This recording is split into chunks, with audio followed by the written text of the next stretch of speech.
News4 Telugu channel news కి స్వాగతం. నేను సంధ్య. ముందుగా ముఖ్యాంశాలు. దేశ చరిత్రలో తొలిసారి లోక్సభ స్పీకర్ పదవికి విపక్షం పోటీ.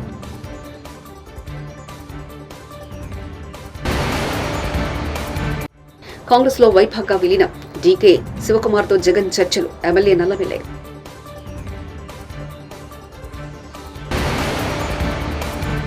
కాంగ్రెస్ లో జరుగుతున్న పరిణామాలను జీర్ణించుకోలేకపోతున్న జీవన్ రెడ్డి. కుప్పంలో సీఎం చంద్రబాబుకు ఘన స్వాగతం. లోక్సభ స్పీకర్ పదవి ఎన్డీఏ అభ్యర్థిగా ఓం బిర్లా ఏకగ్రీవంగా అవుతారని భావించిన బీజేపీ భాగస్వామి పార్టీలకు విపక్ష కాంగ్రెస్ పార్టీ ఊహించని షాక్ ఇచ్చింది. సంఖ్యాబలం తక్కువ అవుతున్నప్పటికీ స్పీకర్ పదవి అభ్యర్థిని నిలబెట్టింది. దేశ చరిత్రలో తొలిసారిగా లోక్సభ స్పీకర్ పదవికి పోటీ జరుగుతుంది. అధికార ఎన్డీఏ తరఫున మరోసారి ఓం బిర్లా బరిలో నిలవగా విపక్ష ఇండియా కూటమి సైతం కేరళకు చెందిన కొడికునిల్ సురేష్ ను పోటీలు నిలుపుతున్నట్టు ప్రకటించింది. తెలంగాణ రాష్ట్ర హైకోర్టులో బీఆర్ఎస్ అధినేత మాజీ సీఎం కేసీఆర్ కు ఊరట లభించింది. 2011లో తనపై నమోదు ఆయన రైలు రోకో కేసును కొట్టివేయాలంటూ మాజీ సీఎం కేసీఆర్ సోమవారం తెలంగాణ హైకోర్టును ఆశ్రయించారు. ఈ క్రమంలో ఈ కేసు విచారణపై హైకోర్టు మంగళవారం స్టే విధించింది. అలాగే ఈ కేసులో ప్రతివాదులకు నోటీసులు జారీ చేసింది. ఈ కేసు విచారణను జూలై 18వ తేదీన వాయిదా వేసింది. ఏపీ అసెంబ్లీ స్పీకర్ అయ్యన్న పాత్రుడికి మాజీ సీఎం వైసీపీ అధినేత వైఎస్ జగన్మోహన్ రెడ్డి సంచలన లేఖ రాశారు. మంత్రుల తర్వాత తనతో ప్రమాణ స్వీకారం అసెంబ్లీ పద్ధతులకు విరుద్ధమని వ్యాఖ్యానించారు. ప్రతిపక్ష నాయకుడికి హోదా ఇవ్వకూడదని ముందుగానే నిర్ణయించినట్లుగా ఉన్నారని జగన్ అన్నారు.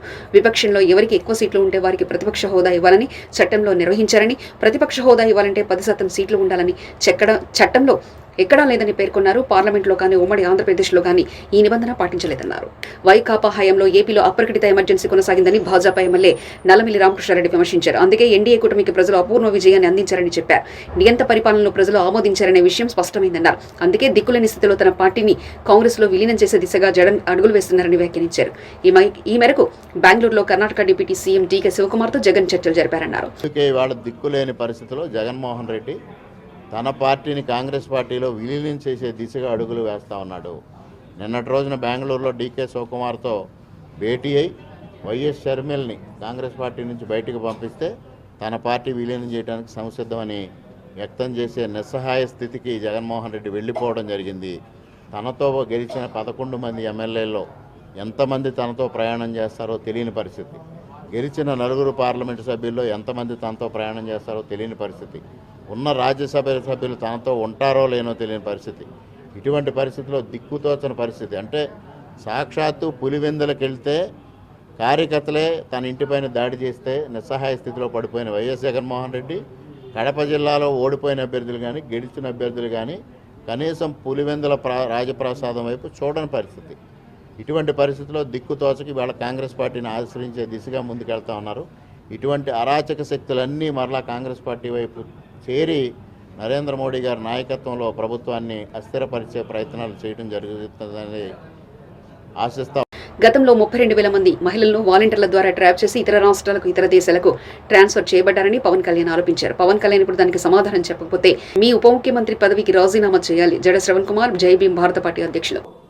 ఇష్టం వాళ్ళు వాలంటీర్స్ ద్వారా ట్రాన్స్పోర్ట్ చేయబడ్డారు, వాళ్ళు ట్రాఫికింగ్ చేయబడ్డారు, ఇతర రాష్ట్రాలకి ఇతర దేశాలకి అమ్మేయబడ్డారు, వ్యభిచార కూపంలోకి వాళ్ళందరినీ తీసుకువెళ్ళబడ్డారు.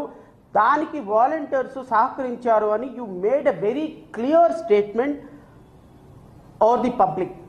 అదేదో 4 గోడల మధ్య మాట్లాడిన స్టేట్మెంట్ కాదు. ఆనరబుల్ డిప్యూటీ చీఫ్ మినిస్టర్ గారు, మీరు మాట్లాడిన ప్రతి మాట ఆన్ రికార్డ్ మా దగ్గర ఉన్నది.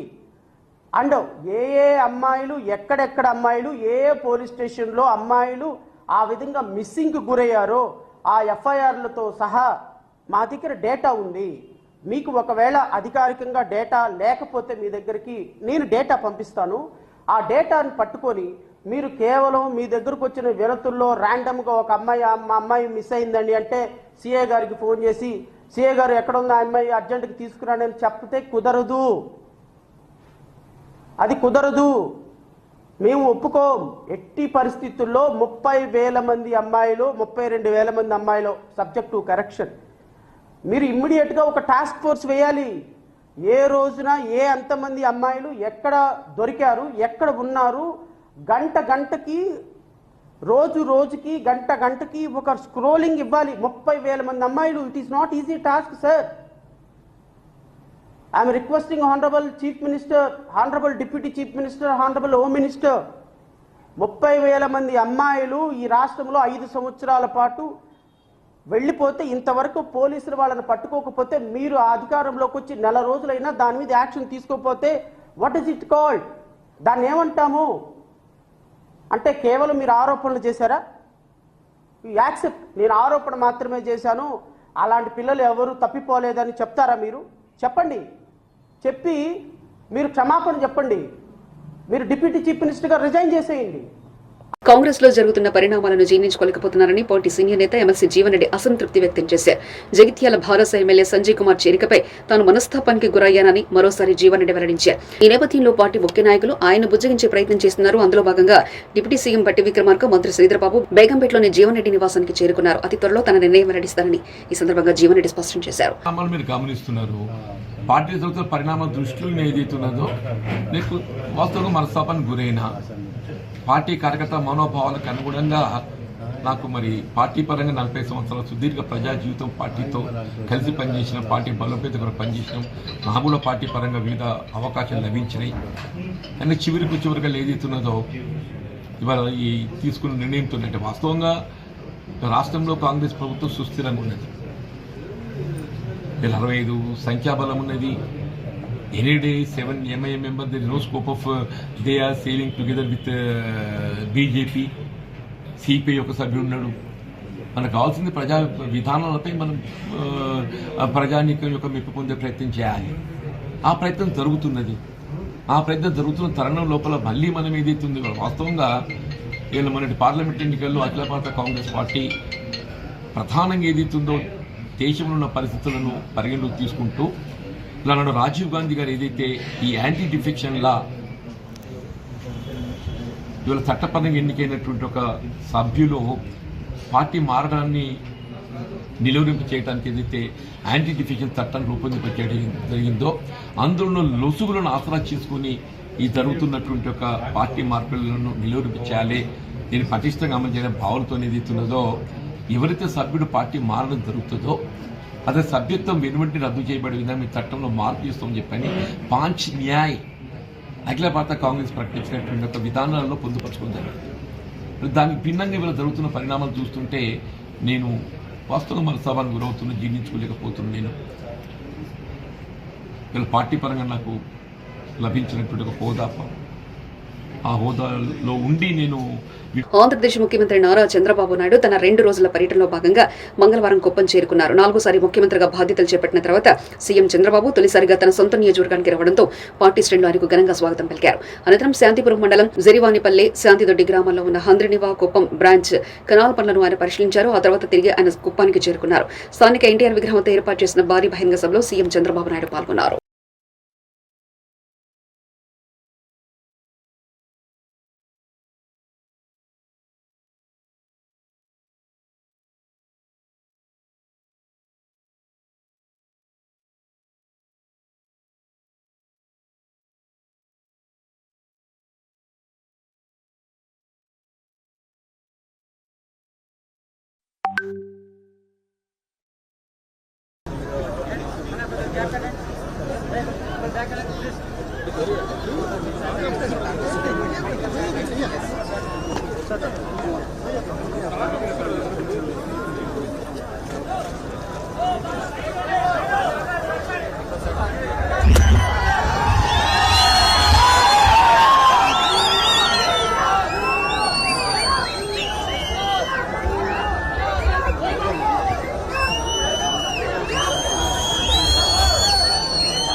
6 నెలల్లో స్వర్ణకార కార్పొరేషన్ ఏర్పాటు చేస్తామని టీడీపీ జాతీయ ప్రధాన కార్యదర్శి మంత్రి నారా లోకేష్ స్వర్ణకారులకు హామీ ఇచ్చారు.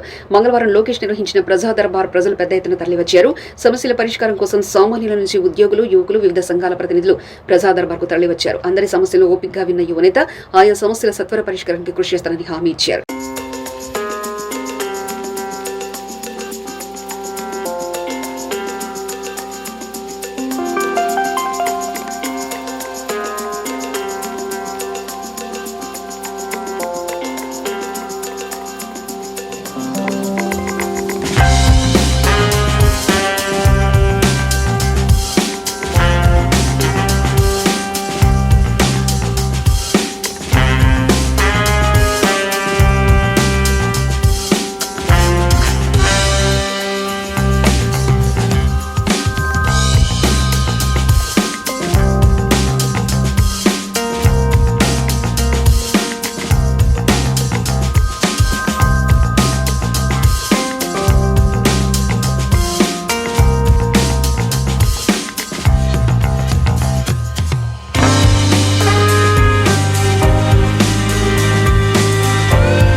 అధికారం ఉంది కదా అని అడ్డగోలుగా వైసీపీ కార్యాలయాల నిర్మాణం చేస్తే ప్రభుత్వం ఊరుకుంటుందా? Jagan Reddy TDP politburo సభ్యులు వర్ల రామయ్య మీడియా సమావేశంలో తెలిపారు.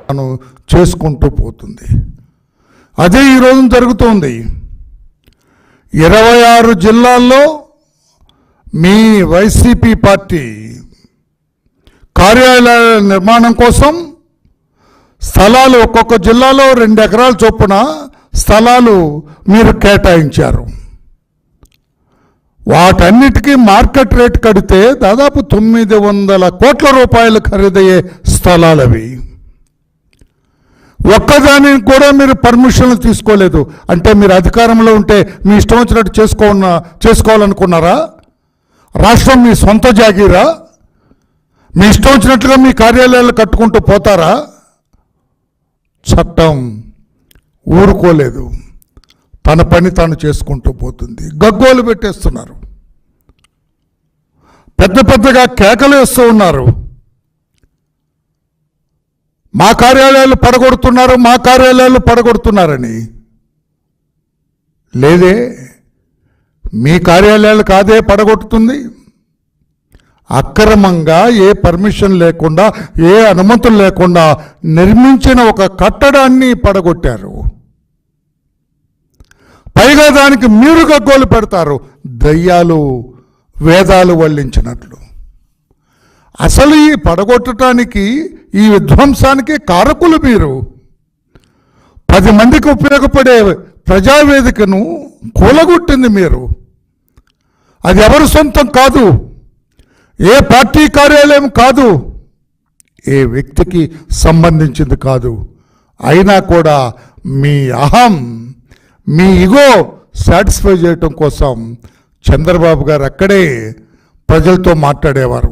చంద్రబాబు గారు జిల్లా కలెక్టర్ గా పనిచేసిన శ్రీమతి నాగలక్ష్మి, శ్రీకాకుళం జాయింట్ కలెక్టర్ శ్రీ నవీన్ దంపతులు మంగళవారం చదురుగుడిలో శ్రీ పైడితల్లి అమ్మవారిని దర్శించుకున్నారు. దేవస్థానం తరఫున వేద పండితులుగా తాత రాజేశ్వరమ్మ వారిని మంగళ వాయిద్యాల నడుమ దేవస్థాన కార్యనిర్వహణాధికారి డివివి ప్రసాదరావు అర్చకులు పూర్ణకొమ్ముతో స్వాగతించారు. అమ్మవారికి ప్రత్యేక పూజలు నిర్వహించనున్న జిల్లా కలెక్టర్ నాగలక్ష్మి, నవీన్ దంపతులను వేద పండితులు వేద ఆశీర్వచనం చేశారు.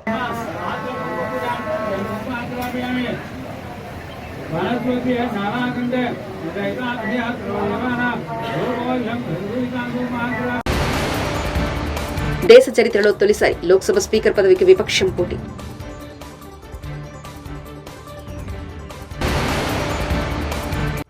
కాంగ్రెస్ లో వైభాగ్గా విలీనం. డీకే శివకుమార్తో జగన్ చర్చలు. ఎమ్మెల్యే నల్లమిల్లే.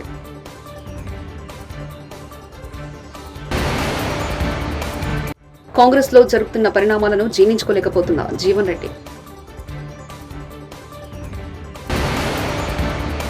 కుప్పంలో సీఎం చంద్రబాబుకు ఘన స్వాగతం. TS4 తెలుగు ఛానల్ న్యూస్ ఇంతటితో సమాప్తం. చూస్తుండండి TS4 తెలుగు ఛానల్.